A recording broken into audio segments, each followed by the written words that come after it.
Hola, buenos días. En este video voy a hablar un poco de la incorporación de fuentes en un trabajo académico. Primero podemos discutir por qué incorporamos fuentes. Y hay varios motivos. Principalmente es para contextualizar nuestros argumentos, para ilustrarlas o clarificarlas y para dar credibilidad a lo que decimos, porque los lectores no tienen ninguna razón de aceptar lo que decimos si no mostramos que somos confiables y que respetamos el texto. Entonces, hay varias maneras de incorporar fuentes. Una de las maneras principales son a través de resumen, de paráfrasis o de cita directa. Y vamos a hablar de esas tres maneras, estas tres estrategias individualmente. Un resumen es, tal y como el nombre implica, das la idea muy general de lo que está pasando en un texto, pero sin prestar mucha atención a las palabras específicas ni a las ideas específicas. Es algo muy general que normalmente se usa para contextualizar lo que estás diciendo. Entonces, en este ejemplo, por ejemplo, tenemos el diálogo oral es entre Magdalena, Adela, Amelia y Martirio, las hermanas que tienen el mismo padre. En esta frase se nos presentan los personajes principales y un poco de su relación, pero realmente no sabemos nada sobre el contenido del diálogo. El segundo ejemplo aquí tenemos las hermanas comparten una broma que saben que Angustias no va a entender. Otra vez, tenemos un poco más de información sobre el tipo de conversación, ¿no? Es una broma, pero no sabemos de qué se trata el broma, no sabemos nada sobre las ideas específicas de la broma. Y en el tercer ejemplo, una parte del diálogo directo es sobre Angustias y su relación con Pepe el Romano. Otra vez nos da información sobre el tema, pero seguramente hay ideas muchísimo más específicas que se muestran en el texto. Esto solo nos da información muy general sobre los temas grandes. Otros ejemplos de resumen en otro texto. El primer ejemplo aquí, en esta escena, Adela, la menor de las hermanas, entra a la sala después de haber salido para mostrar a las gallinas su vestido verde y comienza una conversación con sus hermanas. El tono de este diálogo es liviano. Aquí vemos lo que hacía el personaje principal, vemos la introducción de este personaje, vemos lo que está haciendo ahora y vemos su actitud. Pero otra vez, las ideas específicas no tenemos. Así que otra vez este es un resumen. Y igual que el otro ejemplo, las hermanas discuten los motivos de del Pepe el Romano y expresan sus sentimientos distintos sobre el casamiento. Es obvio que Adela es la más afectada. Otra vez, tenemos algo sobre lo que discutan los motivos, discutan sus sentimientos, pero las ideas específicas, cuáles son los motivos, cuáles son sus sentimientos, no lo vemos. Entonces, un resumen, como dije, se usa para contextualizar lo que se discute. No muestra ni las palabras ni las ideas específicas, sino el tema general. Si usas un resumen por sí solo, que realmente no recomiendo, es buena idea citarlo. Pero si empleas una cita o paráfrasis en el mismo párrafo, generalmente no hace falta citar. Y esto debe de ser el contexto más común, porque realmente un resumen no es suficiente para un análisis. Así que deberías también incorporar uno de los otros métodos o estrategias para incorporar una fuente.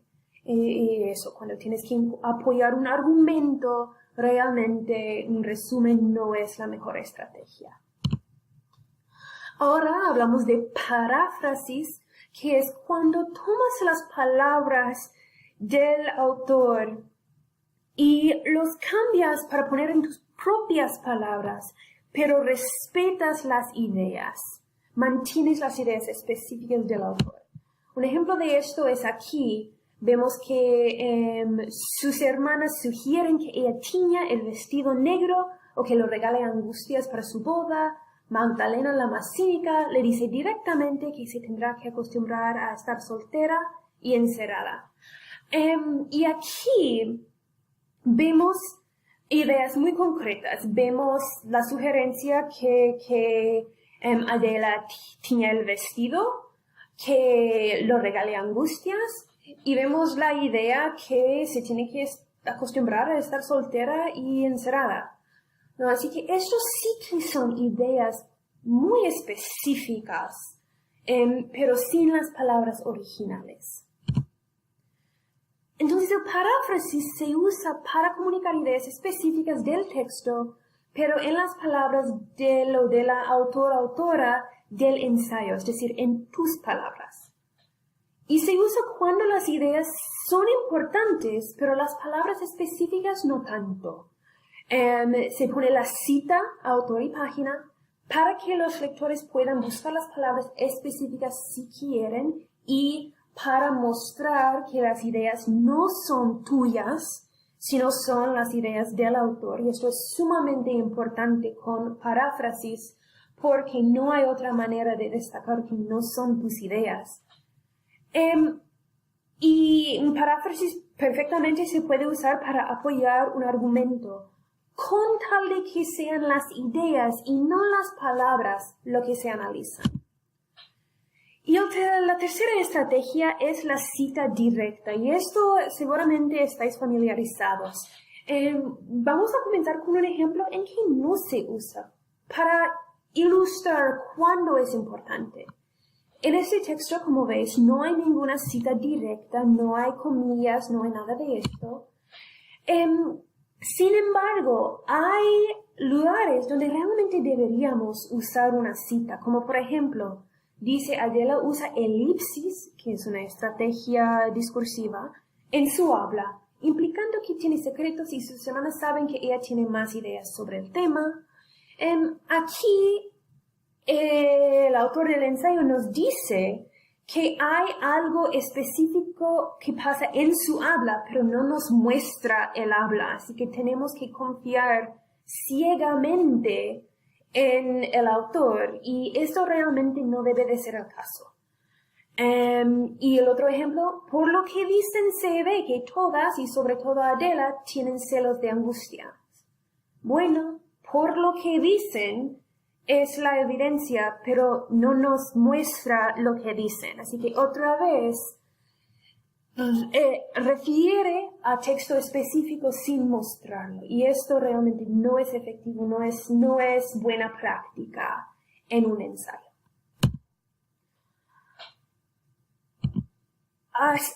En este ejemplo sí que tenemos citas directas.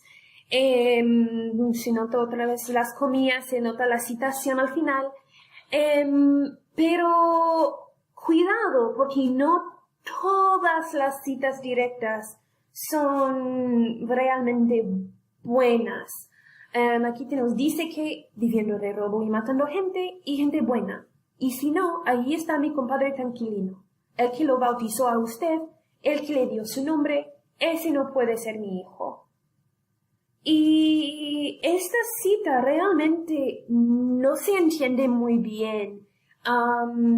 Tiene muchas pausas, falta contexto. No sabemos quién está viviendo de robo y matando gente, por ejemplo. Entonces esto, que realmente no se ha contextualizado bien y no se ha incorporado de manera lógica. Y el otro, al final, todo esto que hago, lo hago por usted, o no lo hago por usted, perdón, lo hago por su difunta madre, porque usted fue su hijo.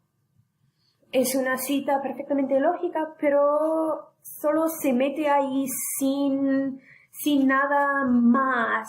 Y hablaremos a continuación que simplemente meter una cita sin incorporar palabras del autor del ensayo realmente tampoco es buena estrategia. Este ensayo sí que usa buenas estrategias de incorporar citas directas. Aquí el primero, el tono de este diálogo es liviano y Adela bromea que las gallinas le regalaron sus pulgas. Este ejemplo realmente es bueno porque se contextualiza, como hablamos antes, y tiene toda la cita está metida dentro de una frase del autor del ensayo. Así que se puede leer muy fácilmente sin tener que pensar quién lo dice, sin tener que adaptar la mente a un hablante nuevo, todo esto se lee muy fácilmente. Igual que en el otro ejemplo, Adela expresa que tenía mucha ilusión con el vestido, pensaba en ponérselo el día que ella y sus hermanas van a comer sandías a la noria. No hubiera habido otro igual. Y veréis aquí que hay corchetes, y hablaremos un poco a continuación de por qué hay los corchetes y cómo se usan. Pero otra vez aquí, una cita directa que realmente está incorporada bien. Entonces, las citas directas se usan para mostrar las palabras del o de la autor o autora original. Y se usa cuando las palabras específicas aportan algo al argumento. Aquí, en el ejemplo de bromea que las gallinas le regalaron sus pulgas, nos añade un ejemplo concreto y llamativo del diálogo liviano, ¿no? Y en el segundo nos ilustra en palabras de Adela su ilusión que tenía, sus sentimientos, para luego contrastar. Y obviamente cuando usas una cita directa hay que poner la cita para que los lectores puedan buscarla en el contexto original. Y uno de los errores más comunes que se ve en la escritura y una de las cosas más difíciles de hacer es incorporar las citas sintácticamente, y es de esto que hablaremos a continuación. La incorporación sintáctica es cuando cambias o tu frase o cambias la cita para caber gramaticalmente con el resto de la frase como si no hubiera comillas. Y un ejemplo en que no se hace es que simplemente hay una frase ahí sin incorporar en una frase de la escritora o el escritor. Bueno, hay varias maneras de incorporar sintácticamente a una cita. Una de las maneras más simples es usando los dos puntos. Como en este ejemplo, esto se ve cuando Adela dice dos puntos y cito. Tenía mucha ilusión con el vestido. Pensaba en ponérmelo el día que vamos a comer sandías a la noria. No hubiera habido otro igual. Fin de cita. En este ejemplo, ¿no? Tenemos básicamente dos partes de la frase. En la primera parte vemos la voz del escritor o de la escritora. ¿Qué es lo que es? Esto se ve cuando Adela dice. No, esto es palabras del escritor. En la segunda parte de la cita, claramente tenemos las palabras de Adela. Así que básicamente cuando usas este tipo de cita, hay dos voces diferentes y usando dice y dos puntos, indicas al lector que hay que cambiar entre las dos voces. Otra manera de incorporar sintácticamente una cita, que es un poco más sofisticada, es modificando la cita ligeramente para que quepa con la voz de la primera parte.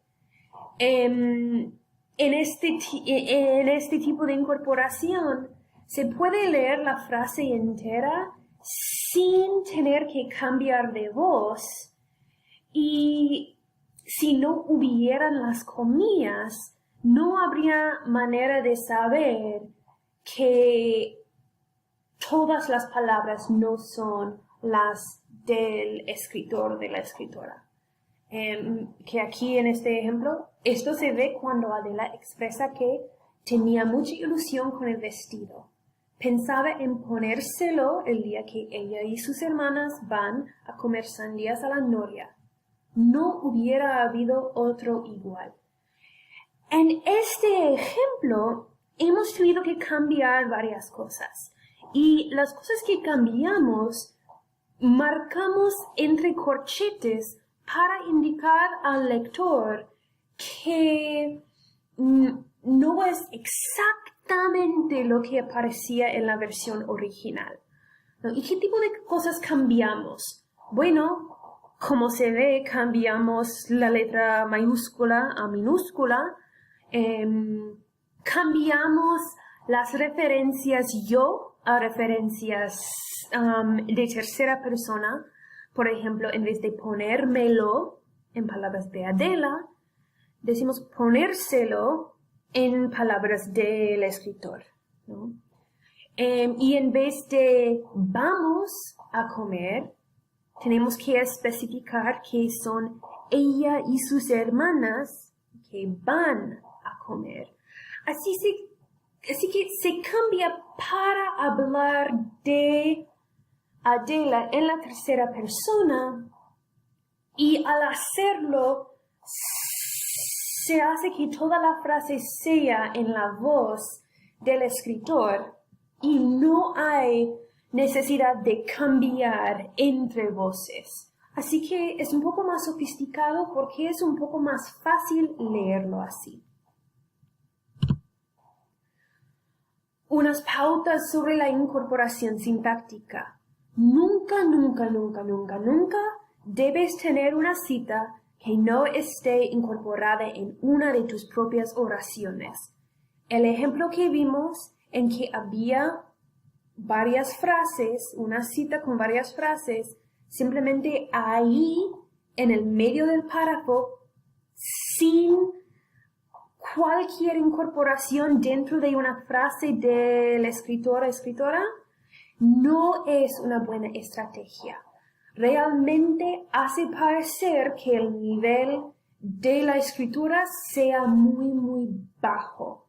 Así que a todas costas hay que evitar esto. Lo mejor es usar una variedad de estrategias.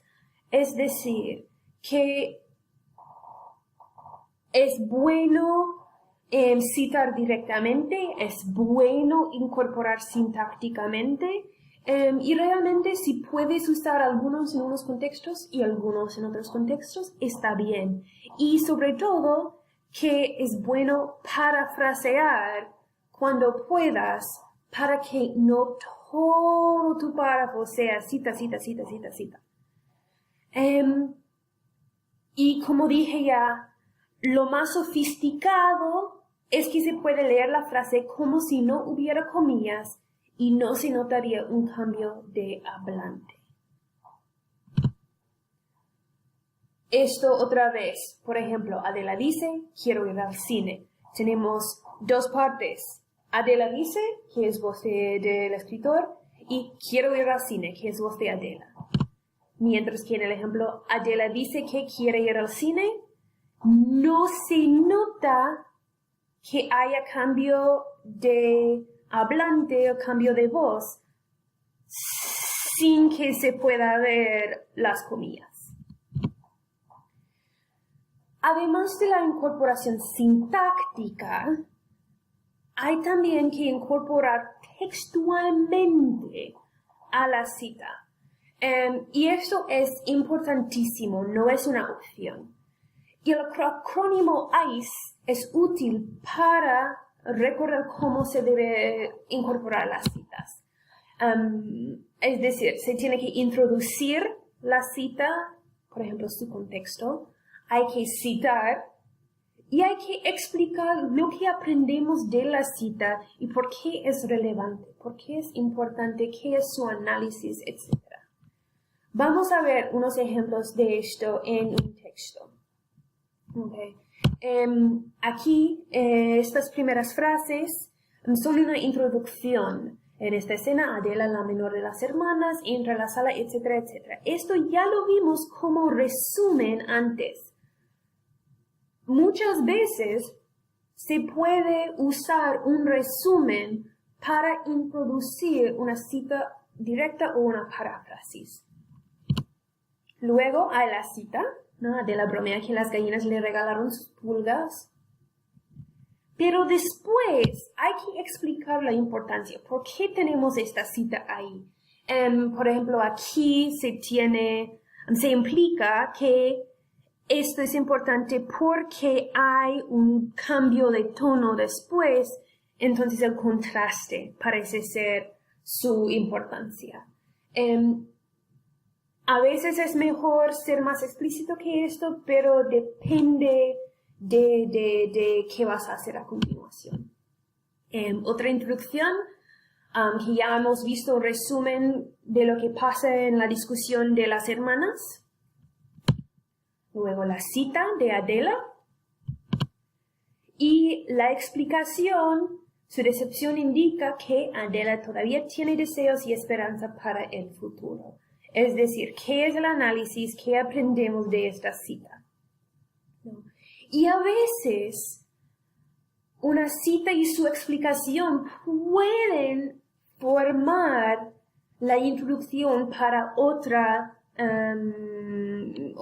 cita o otra paráfrasis. Por ejemplo, ahora tenemos que, como contexto, que Adela tiene deseos, tiene esperanza y que hay algo que contraste con esto, ¿no? Así que lo que acaba de ser la explicación ahora se vuelve contexto para la próxima cita, que es el paráfrasis de lo que dijeron las hermanas. Que otra vez se explica que saber esto nos ayuda a entender las hermanas, etcétera, etcétera, etcétera. Ya veis cuántas partes de un párrafo se incorporan en una cita realmente o en citas. No se puede simplemente poner la cita y esperar que se entienda por sí mismo, ¿no? Hay que introducirlo, citarlo, explicarlo, y esto se puede hacer varias veces en un mismo párrafo y realmente hace que la densidad de información del texto sea un poco impresionante a la vista. En resumen, hemos hablado de 3 maneras de incorporar fuentes. Hemos hablado del resumen, de paráfrasis y de la cita directa. Y hemos discutido cuándo y cómo se debe de usar cada uno. Después hablamos de la importancia y de las maneras de incorporar sintácticamente a una cita dentro de tus propias palabras. Y al final hablamos de la incorporación textual con la estrategia ICE. Gracias por ver esto y espero que os haya servido este video.